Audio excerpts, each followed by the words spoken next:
this being recorded or no?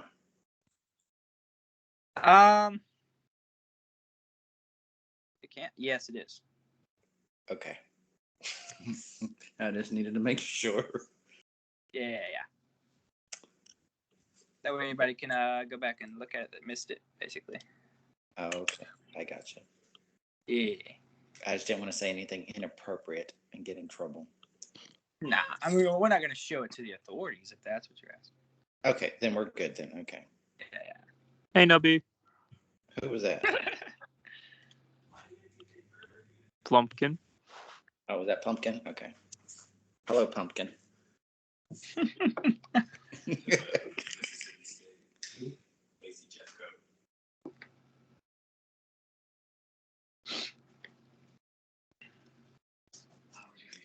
All right, is everybody in so I can get this started? We can go about our day. Yeah, I think we're good to go. Okay, well, it's going to be short and sweet and to the point. All right, let's see. So we're doing Module B, Chapter Development, Session 2, Delegation, correct? Yes, sir. Oh, right. Speaking of delegation, somebody was delegated to get this information to me last week. And obviously that didn't happen until today. So that's part of a delegation problem. Stating the obvious here. So let's jump into it real quick about some of the reasons why we don't delegate some of our stuff, like insufficient time. Obviously, the perception is the job isn't too important to take the risk. The person's belief that he can just do the job better and not have to worry about someone else doing the job. The fact that the project manager enjoys doing certain jobs, such as when I was commander and marshal and lieutenant commander, I'd rather do it than somebody else because half the people didn't know what the hell they were doing, or they were freshmen and they were new. The lack of confidence in other members, exactly what I just said. The desire to remain in control, that seems to happen a lot with our organization, but with others as well. And that the fear of another member might do the job better, that tends to happen a lot too. There are other, reasons why people won't delegate jobs, but those are just some of the examples. Kind of a two-pronged approach with delegating. There are two types of examples for this. A committee member can communicate to a regular member to inform him that the campus has an upcoming event. He basically gives them all the information and tells them what to do and how to do it. The other approach is, as the committee member, you give them the information, but you allow them to do the task themselves. You allow them to pick the colors or pick the t-shirts, pick the design, and you let them do it. Those are two different types of examples of the approach of being to delegate. One of them, however, I don't want to say is incorrect, but one of them is basically you're not allowing that person in terms of growth. You're not giving them any types of forms of freedom. You're just telling them how to do their job without any regard. A lot of times, when I was commander and when I was marshal and lieutenant commander, I had to do that simply because the amount of freshmen and sophomores we had that didn't quite understand, how proper communication goes or what to do. A lot of it was hand holding, and learning those type of things takes time. It doesn't, you're not going to learn how to do your proper job in a day.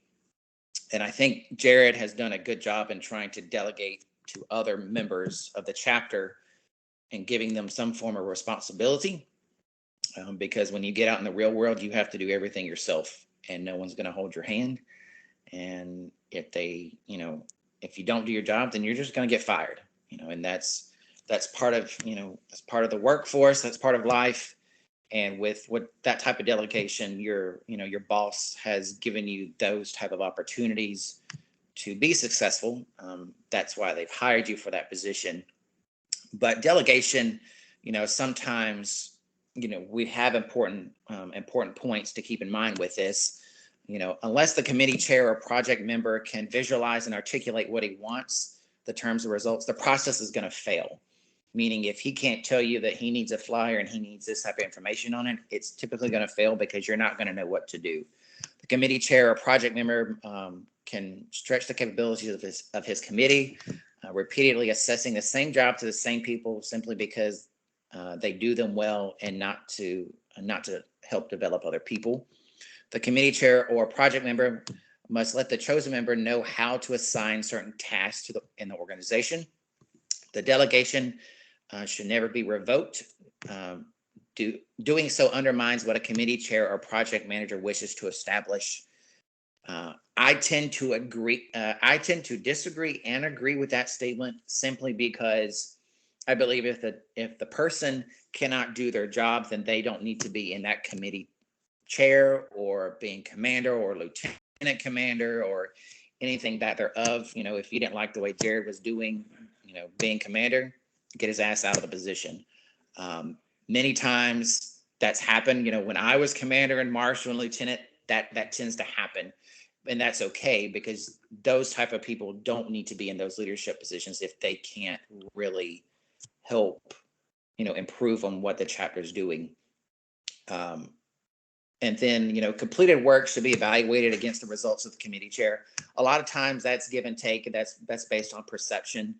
A lot of being, satisfactory should be recognized. A simple thank you goes a long way than, not saying anything at all. Making sure that the person that's delegated to that position knows their roles, knows what they're required to do in the position. They've been given a check sheet. If an event is being planned, then those type of things need to be set with a committee, and that committee chair delegates those items out to make sure that the party is done correctly, the risk reduction is done correctly. Because the last thing you need is have Josh knocking at your door at 2 a.m.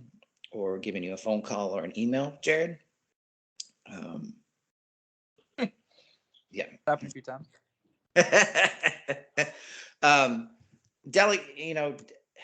And we can talk about delegation too. We're all blue in the face. Again, when I was commander, lieutenant, and marshal, I could not delegate as much as I would like. I was Daddy David to a lot of people, and they didn't. Sorry, I'm at another house right now because my internet at home is kind of crap. I don't even know what I was saying. Would y'all stop yelling, please? Hold on. Shut the fuck up. God damn it. I ain't said that in a hot minute. I don't even know where I was at. I just lost my train of thought. I told Jared this was not going to go more than 5 or 10 minutes because it's delegation, and I think a lot of you know what delegation is and are and what it entails. And I think have y'all have any issues with getting your jobs done in terms of delegation, Jared? Have you have you had to take away responsibilities to people because they're not doing their jobs correctly? Very, very minuscule. We had to do like one or two, just out of either time management issues got caught up to them, or maybe they were just a little confused on what was expected and what was supposed to be done, or how to do it. But other than that, most people are just staying in their positions. But yeah, like he was saying, it's pretty simple topic. But there's just some key points that I think should be highlighted. Kind of similar to what you said. You've got to be able to mitigate the area based off what you're delegating, who you're delegating. We spoke the other day about leadership with Jeffrey Nichols in a lead session, and he spoke a lot on being adaptable. Right. And that just comes with the scenario. So you got to be able to read the situation, kind of look at the delegation, who it's going to, where it's going to go, as well as how many people may be needed for that delegated position. It's all about adapting in the situation. But also, sometimes you've got to be able to let people fail. Right. And that's what I've done. Some people, when they got certain positions, I was, staying up a little later at night, like, oh shit, this is gonna happen. But some people will surprise you, and some people, they're gonna fail, and you expect them fully to fail. Just don't tell them that you expect them to fail, but let them fail. That's where a lot of growth comes, like David said. You're not going to get anywhere if you don't fuck up technically. Yeah, I mean, you're right, and that's the way I was with Commander.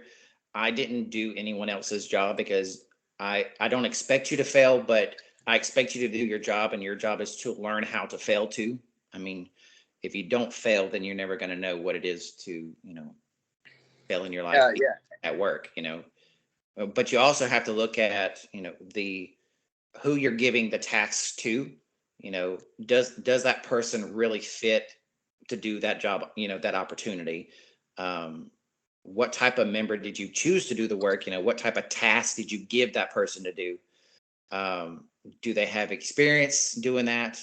And whether it's from risk reduction to recruitment, did you discover after you gave that person that job, did you discover qualities that they didn't have, or they did have, and B, not to put them in that same position again, or to remove them and put them in a better fit? Those type of things you have to look at, even being Marshall, being the pledge master, as I call it. You kind of have to look at those things because even with the Marshall, you have between 5 to 10. How many do y'all have this year? How many do y'all have? 13. 13. Yeah. Some of them are probably dodo heads, and probably all of them are on this call, and that's okay. A lot of them are learning, so they're going to be, they're going to fail. It's just the nature of the beast, right? But I'm sure there's a few in there that are actually, I won't say worth something, but have the skills, capability of taking over somebody's role immediately because of stuff from their previous life, their childhood, how they grew up, those type of things. But when you're a freshman and you're in college and you're trying to, learn, and you decide you want to pledge a fraternity, there's a lot of basics that you just don't know. And, a lot of times you can put those freshmen in those type of positions, and they're either going to grow or they're going to fail. And that's with either sophomores, juniors, and seniors. No one expected Jared to be president 3 times. I sure as hell didn't, or maybe twice, or however long that you've been president at this rate. Because you've done a good job. If you would have failed, then you would not have been in that job. They just would have removed your ass 100%. And that's with any position.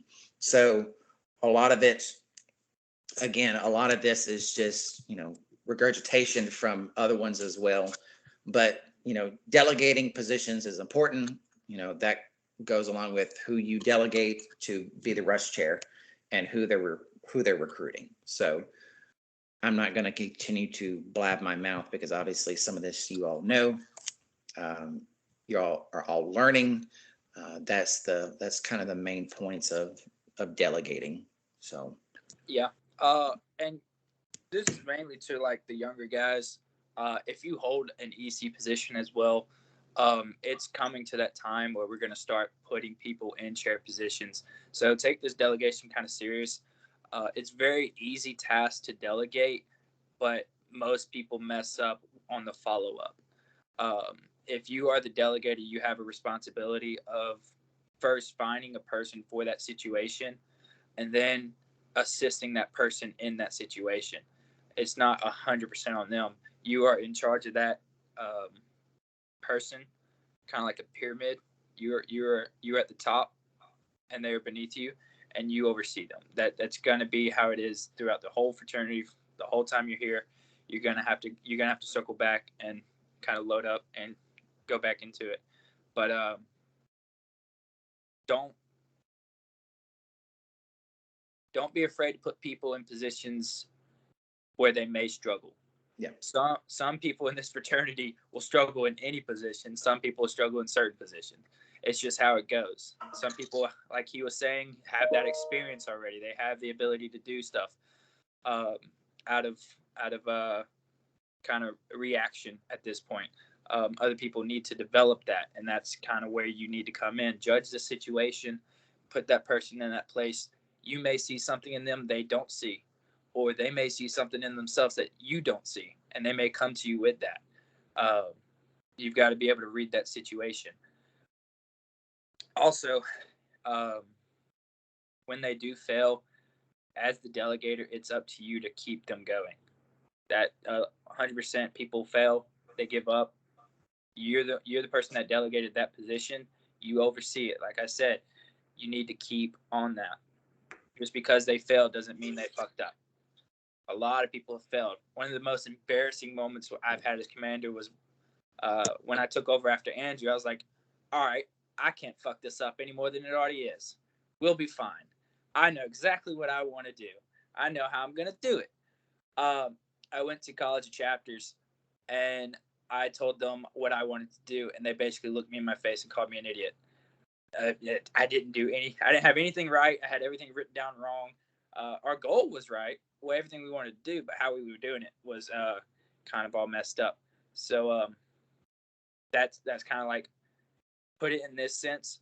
Nationals allowed me to delegate our chapter, and they oversaw me.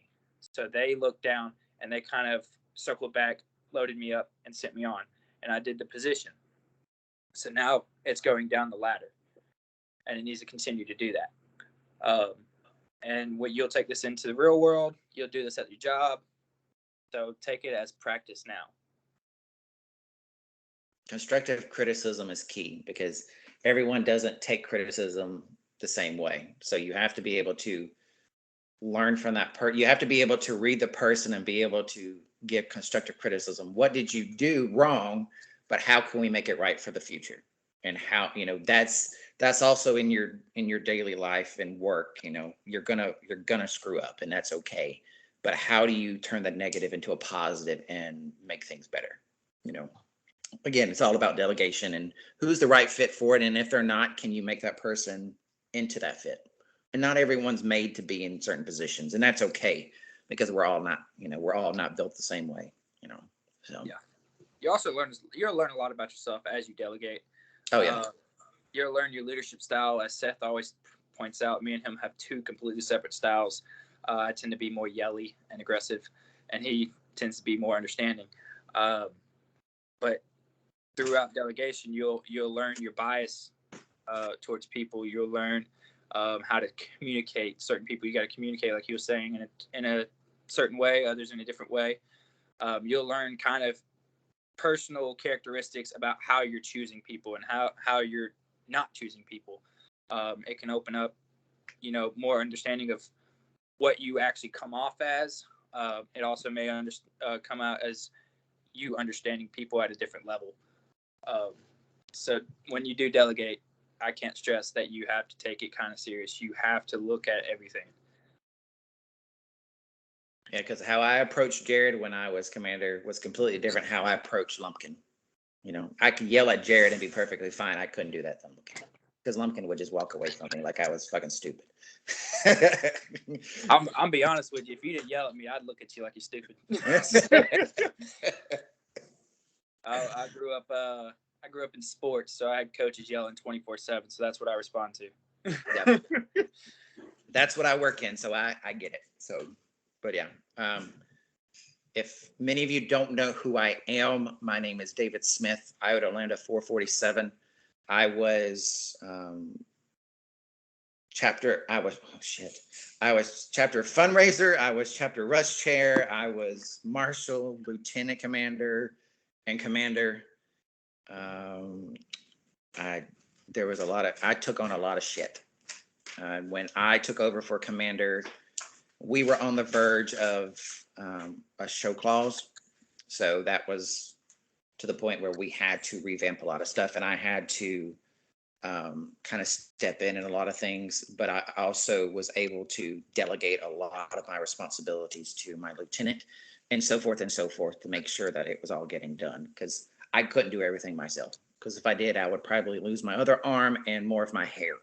So, which is probably true. I've lost more hair now, but I'll be around more in the spring, hopefully, maybe sort of, depending on the outcome of a position I just interviewed for a couple of days ago. But if you ever need me, some of the chapter members have my email and my cell phone, so please feel free to reach out to me if you need anything. You can call me to vent, and I won't say anything to Jared if you need to. Though if you were hazed, then we're gonna have a problem. But no, seriously. Is Thomas on this call? No. But no, if y'all need anything, really just let me know. I'm here to help in any way I can. If I need to help donate money, I can do that too. So whatever you need, I'm here for. So thank you, Jared, for letting me do this for y'all and get that check mark on the PEP that you need. So, there we go. Thank you for hosting. Does anybody have any questions? Anything to add on to it? It's all kind of vibing, understanding. Good. Lump butt's good. So I guess that's it. Thank you again, buddy. We got to get together sometime. Grab some. Of course. Are you still in Troy? No, you're in. Yeah, you're still in Troy. Yeah. All right, bet. I'm about to come down for the holidays. We're gonna grab dinner or something. Yeah, let me know. I'm free all week. So. Everybody else, thank you for tuning in. I think we have some more coming up. Check your calendars. Martin has put them in. Ryan, do you have anything coming up for lead? Like any more lead sessions or just comments on this one? No, lead sessions. Do you have anything coming up? I have to check my calendar when I get back home, but I know I talked to Rich and we're gonna do another phase 2 on the 28th, and that's gonna be probably the last one for the month. But I'll have to check to see if there's another one. I think that's it though. We have another all chapter on 27th. Bo Stillman will be doing it. And then we'll rescheduling Jared still, but good old Bo. Oh yeah, it'll be fun. All right. So if y'all don't have anything, you're free to go. Addison has a question. Yes, Addison. When do I get to nerd out on the bylaws? Oh, everybody. Bylaws are fun. I'll call a emergency chapter over the break at some point. I'll let y'all know in the chat or something. No, for the lead session, because remember we can wait on the other stuff. Oh, you're talking about bylaws lead session? Yeah. I'll get with you. Okay. Probably. I'm gonna come over to the house in like 10 minutes, so I'll see you then. I'll bet. Yeah, I'm here. Okay. All right. Yeah, so we'll have another one on bylaws, and then we're looking at doing another one. I want to do another ritual one before the first chapter. So we'll get those going. So stay tuned. Keep a lookout for anything on the Outlook calendar. Keep a lookout for anything in the group me chat. I will not be putting any announcements in the Snapchat group chat. It's not a real thing. So don't look for everything there. But if you ain't got nothing, you're good to go. Oh, David, how's Troy? It's going.